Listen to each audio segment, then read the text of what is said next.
अस्सलाम वालेकुम नाज़रीन, उर्दू पॉइंट के लाइव स्टूडियो से आप देख रहे हैं प्रोग्राम स्पोर्ट्स राउंडअप और खेलों की तमाम तर खबरों के साथ मैं हूं नादिया नज़ीर। जी नाज़रीन, नई टेस्ट रैंकिंग जारी। महम्मद अब्बास तीसरे बेहतरीन बाउलर बन गए। फ़खर जमान, बाबर आजम और सरफराज अहमद को भी मेहनत का सिला मिल गया। पाकिस्तानी फास्ट बाउलर मोहम्मद अब्बास ने महज 10 मैचेस खेलकर इंटरनेशनल क्रिकेट कौंसिल (ICC) की नई टेस्ट रैंकिंग में बाउलर्स की फहरिस्त में तीसरी पोजीशन पर कब्जा जमा लिया। मोहम्मद अब्बास ने ऑस्ट्रेलिया के खिलाफ अबूधाबी टेस्ट में 10 शिकार किए थे, जिसकी बदौलत पाकिस्तान ने ऑस्ट्रेलिया को 337 रन के बड़े मार्जिन से शिकस्त दी थी। 28 साला मोहम्मद अब्बास ने रैंकिंग में 11 दर्जे तरक्की पाकर तीसरी पोजीशन अपने नाम करने के साथ साथ 800 रैंकिंग पॉइंट का संगे मील भी अबूर किया। इसके अलावा उनके साथ ही लीग स्पिनर यासिर शाह और जनूबी अफ्रीका के वर्नर फिल्जर ने भी महज 10 टेस्ट मैचेस के बाद 800 पॉइंट्स का संगे मील अबूर किया। 3 खिलाड़ियों ने 10 से कम टेस्ट मैचेस में 800 पॉइंट्स अपने नाम किए, लेकिन वो 19वीं सदी में टेस्ट क्रिकेट खेले थे।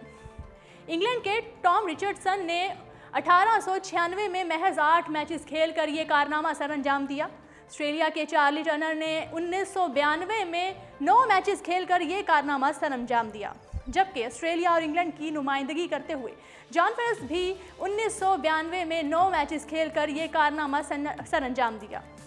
मोहम्मद अब्बास ने 21वीं पोजीशन के साथ टेस्ट सीरीज़ का आगाज़ किया और वो 800 पॉइंट्स का संगे मील अबूर करने वाले 10वें पाकिस्तानी बाउलर हैं।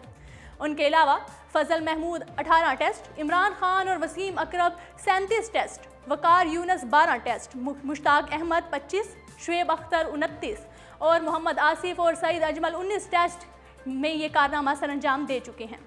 पाकिस्तानी ऑफ स्पिनर बिलाल आसिफ ने नई टेस्ट रैंकिंग में 17 दर्जे तरक्की के साथ 52वें पोजीशन अपने नाम की है, जबकि कप्तान सरफराज अहमद ने अबूधाबी टेस्ट में 94 और 81 रन की बारहार खेलने के बाद 17 सीढ़ियां फलांग कर 25वीं पोजीशन पर कब्जा जमाया है और कौमी टीम के ओपनर फ़खर जमान ने अबूधाबी टेस्ट में 94 और 66 रन स्कोर करके 78वीं पोजीशन के साथ रैंकिंग में एंट्री दी है, जबकि बाबर आजम ने 9 दर्जे तरक्की के साथ कैरियर की बेहतरीन 76वीं पोजीशन अपने नाम की है। ऑस्ट्रेलिया के एरॉन फंच ने 76वीं से 59वीं, ट्रेवर्स हेड ने 102वीं पोजीशन से 97 और फास्ट बाउलर मिचेल स्टार्क ने 96 से 89वीं पोजीशन पर तरक्की पाई है। मोहम्मद अब्बास के अलावा कोई दूसरा पाकिस्तानी खिलाड़ी सरे फहरिस्त 20 बाउलर में भी शामिल नहीं है। बैटिंग के शोबे में भारत ने विराट कोहली पहले नंबर पर हैं, जबकि दूसरे नंबर पर ऑस्ट्रेलिया के सजा याफ्ता कप्तान असमत और तीसरे नंबर पर न्यूजीलैंड के कप्तान केन विलियमसन बरजमान हैं।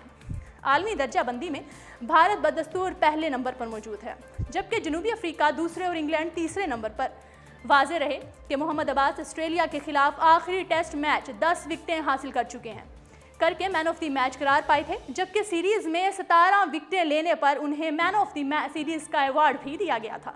ऑस्ट्रेलिया के खिलाफ टेस्ट सीरीज़ में शानदार कारकर्दगी पर अजीम फास्ट बाउलर और साबिक क्रिकेटर्स ने पाकिस्तानी बाउलर मोहम्मद अब्बास को दाद और तहसीन से नवाजते हुए रोशन मुस्तकबिल की नवीद सुनाई थी।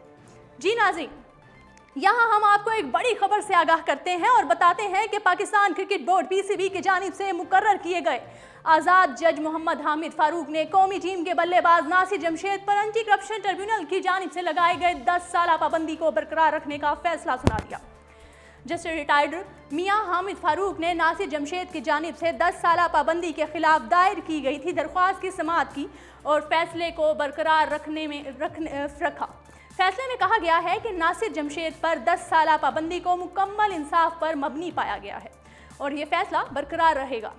जस्टिस रिटायर्ड हामिद फारूक ने अपने फैसले से नासिर जमशेद पर एंटी करप्शन ट्रिब्यूनल की जानिब से आयद की गई 2 इजाफी पाबंदियों को मुअत्तल करने का हुक्म दे दिया। एंटी करप्शन ट्रिब्यूनल की जानिब से कहा गया था कि नासिर जमशेद को खिलाड़ियों और मुतल्लिका हुकाम की तरफ से खिलाड़ियों की फहरिस्त में शामिल करने से रोका, यानी कि ब्लैक लिस्ट कर दिया जाएगा। नासिर जमशेद को क्रिकेट इंतजामिया में अहम ओहदा देने से भी रोका गया था।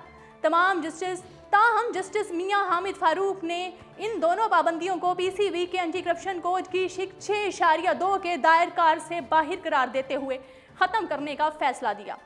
PCB की जानिब से जारी एलामिये में कहा गया है कि बोर्ड करप्शन के खिलाफ जंग को बदस्तूर जारी रखेगा और इस हवाले से तमाम इक़दाम किए जाएंगे। याद रहे कि रवां साल 17 अगस्त को PCB के इंसदाद बदउनवानी ट्रिब्यूनल ने स्पॉट फिक्सिंग केस में महफूज फैसला सुनाते हुए नासिर जमशेद पर 10 साल की पाबंदी आयद की थी। इस दागे बदउनवानी ट्रिब्यूनल ने अपने फैसले में नासिर जमशेद को PCB कोड ऑफ कंडक्ट की 5 हिकों की खिलाफ वर्जी का मर्तकब करार दिया था और उन्हें 10 साल की सज़ा के अलावा क्रिकेट बोर्ड में या क्रिकेट इंतज़ामिया में कोई ओहदा न देने का फैसला सुना दिया था। इससे कबल पाकिस्तान क्रिकेट बोर्ड ने Pakistan series league, super league PSL के दूसरे एडिशन में सामने आने वाले स्पॉट फिक्सिंग केस में नासिर जमशेद को मरकजी किरदार करार दिया था और कहा गया था कि नासिर जमशेद के जरिए दीगर खिलाड़ियों से राब्ते करवाए गए। ख्याल रहे कि स्पॉट फिक्सिंग केस में क्रिकेटर खालिद लतीफ़, शर्जील खान और शाहजेब हसन सज़ा भुगत चुके हैं, जबकि fast bowler Mohammad Irfan spot fixing case में सज़ा काट चुके हैं। अब हम आपको बताएंगे बैनुल अक़वामी क्रिकेट में मैच फिक्सिंग के मकरू धंधे का एक और स्कैंडल मंजर आम पर आ गया, जिससे दुनियाई क्रिकेट में भौचाल आ गया। फिक्सिंग में पाकिस्तान, भारत, इंग्लैंड और ऑस्ट्रेलिया, साउथ अफ्रीका की टीमें मुलव्विस हैं। इंटरनेशनल क्रिकेट में काले धंधे को बेनकाब करने वाले अल जज़ीरा टीवी के फिक्सिंग से मुतल्लिक नए इंकशाफात किए हैं। अल जज़ीरा की तहकीकात में दावा किया गया है कि 2011 से 2012 के दरमियान खेले गए 12 आलमी मैचेस में फिक्सिंग के 2 दर्जन वाक़यात रोनुमा हुए। स्पॉट फिक्सिंग के हवाले से अरब मीडिया ने एक दस्तावेजी फिल्म जारी की है। वीडियो और तस्वीर में पाकिस्तानी क्रिकेटर उमर अकमल, भारतीय क्रिकेट विराट कोहली, रोहित शर्मा, बालाजी, सुरेश रैना और ऑस्ट्रेलियाई क्रिकेटर एंडी बकल भी एक भारतीय बकी मैच फिक्सर अनिल मुनव्वर के साथ नजर आ रहे हैं। अल जज़ीरा के मुताबिक जो मैच फिक्स किए गए हैं उनमें 6 टेस्ट, 6 वनडे और 3 T20 मैचेस शामिल हैं। 2012 में पाकिस्तान बमुकाबला इंग्लैंड टेस्ट सीरीज में स्पॉट फिक्सिंग की गई और फिक्सिंग में भारतीय फिक्सर अनिल मुनव्वर मुलव्विस हैं।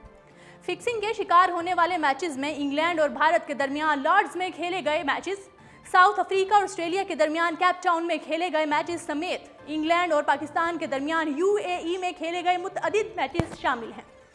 मजमूई तौर पर 15 इंटरनेशनल मैचेस में मुख्तलिफ नौइयत के 26 वाक़यात रोनुमा हुए हैं और दूसरी जानिब ऑस्ट्रेलिया और इंग्लैंड ने अरब टेलीविजन अल जज़ीरा की जानिब से लगाए गए इल्ज़ामात को मुस्तरद करते हुए उन्हें बेबुनियाद करार दे दिया।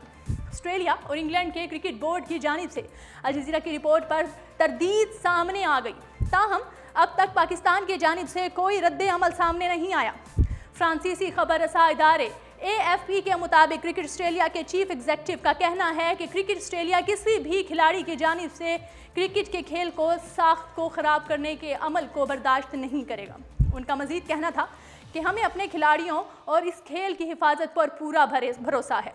क्रिकेट ऑस्ट्रेलिया के चीफ एग्जीक्यूटिव का कहना था कि हमारी तकनीकी टीम ने अल जज़ीरा की जानिब से स्पॉट फिक्सिंग के इल्ज़ाम पर मबनी वीडियो का जायज़ा लिया है, जिसमें मौजूदा या साबिक खिलाड़ियों के खिलाफ ऐसे शवाहिद मौजूद नहीं है जिससे यह साबित हो कि उन्होंने मैच के दौरान कुछ गलत किया। ऑस्ट्रेलियन बोर्ड के साथ साथ इंग्लैंड क्रिकेट बोर्ड ने भी अल जज़ीरा के इल्ज़ामात को बेबुनियाद करार दे दिया। ECB की जानिब से भी मिले जुले रद्द अमल का इजहार किया गया है और कहा गया है कि इसमें अल जज़ीरा की जानिब से फराहम की गई मालूमात में शफाफियत का फुकदान है, जबकि इसमें ऐसा कुछ नहीं जिससे यह जाहिर हो कि खिलाड़ियों ने स्पॉट फिक्सिंग की। वाज़ेह रहे कि इससे कबल अल जज़ीरा ही को पाकिस्तान के साबिक क्रिकेटर दानिश कनेरिया ने इंटरव्यू देते हुए स्पॉट फिक्सिंग में मुलव्विस होने का एतराफ़ किया था। दानिश कनेरिया ने अपने साबिका साथी क्रिकेटर से नदामत का इजहार करते हुए माफ़ी मांगी और क्रिकेट हुकाम से अपने ऊपर लगाई गई ताहयात पाबंदी ख़त्म करने की दरख्वास्त भी की थी और अब फिक्सिंग केस में ताहयात पाबंदी के शिकार दानिश कनेरिया के खिलाफ पाकिस्तान क्रिकेट बोर्ड की जानिब से नई इंक्वायरी शुरू किए जाने का इम्कान भी है। दानिश कनेरिया पर 2012 में इंग्लिश बोर्ड ने काउंटी क्रिकेट में फिक्सिंग की वजह से पाबंदी आयद की थी। 6 बरस तक इनकार करने के बाद अब आखिरकार उन्होंने एतराफ़ जुर्म कर ही लिया। PCB के ज़राए का कहना है कि कनेरिया ने एक संजीदा नौइयत के मामले का एतराफ़ किया है।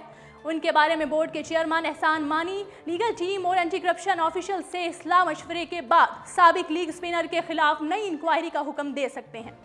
उनका मज़ीद कहना है कि कनेरिया पर पाबंदी चूंकि गैर मुल्की सरजमीन पर आयद हुई थी, इसलिए इस बात का जायज़ा लिया जाएगा कि उनके वकील के साथ रवाबित का पाकिस्तान क्रिकेट पर तो माजी में कोई असर नहीं पड़ा। ज़राए का कहना था कि बोर्ड के ताहयात पाबंदी के बावजूद कनेरिया के बारे में नर्म रवैया अख्तियार किया गया, मगर अब उन्हें क्रिकेट से मुकम्मल तौर पर बाहिर कर दिया जाएगा। माजी में ये बात बोर्ड के नोटिस में आई कि कनेरिया बैंकॉक में प्राइवेट इवेंट में शरीक हुए, मगर अब उन पर बतौर माहिर TV चैनल्स या वीडियो शोज़ में शरीक होने पर भी पाबंदी आयद की जा सकती है। जी नाज़रीन, अब बात करेंगे ICC का जिनसी हरासा से मुतल्लिक गाइडलाइन मुतारिफ करने का फैसला। इंटरनेशनल क्रिकेट काउंसिल ICC ने खिलाड़ियों को ग्राउंड से बाहर रवैये को बेहतर रखने और जूनियर खिलाड़ियों को जिनसी हरासा करने के वाक़यात से बचाने के लिए गाइडलाइन को अपने तरबियती प्रोग्राम में शामिल करने का फैसला कर लिया। सिंगापुर में ICC की बोर्ड मीटिंग में मी टू मुहिम पर ज़ेर गौर आई। इजलास के बाद ICC की जानिब से एक बयान जारी किया गया जिसमें कहा गया कि जिनसी हिरासा करने के इल्ज़ाम से बचने के लिए और जूनियर खिलाड़ियों को इसका शिकार होने से बचाने के लिए तरबियत दी जाएगी। क्रिकेट की एक आलमी तंजीम की जानिब से एक इवेंट में बिहेवियर वेलफेयर पॉलिसी फौरी तौर पर नाफिज कर दी जाएगी, जिसमें खिलाड़ियों को, उनके मुंतज़मीन और ICC इवेंट के वर्कर्स को तरबियत दी जाएगी। जी नाज़रीन, उर्दू पॉइंट के लाइव स्टूडियो से फिल वक्त इतना ही। मज़ीद तफसीलात के साथ फिर होती है मुलाकात। अपनी मेज़बान नादिया को दीजिएगा इजाज़त। अल्लाह निगहबान।